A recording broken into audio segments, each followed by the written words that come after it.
اللہ نے فرمایا کہ ڈرو مت، میں تمہارے ساتھ ہوں کہ سنتا اور دیکھتا ہوں۔ اچھا تو اس کے پاس جاؤ اور کہو کہ ہم آپ کے پروردگار کے بھیجے ہوئے ہیں، تو بنی اسرائیل کو ہمارے ساتھ جانے کی اجازت دیجیے اور انہیں عذاب نہ کیجیے۔ ہم آپ کے پاس آپ کے پروردگار کی طرف سے نشانی لے کر آئے ہیں، اور جو ہدایت کی بات مانے اس کو سلامتی ہو۔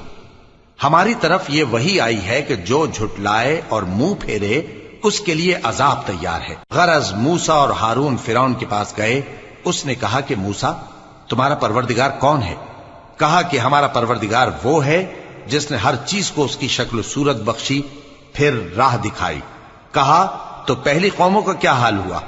فرمایا کہ ان کا علم میرے پروردگار کو ہے جو کتاب میں لکھا ہوا ہے۔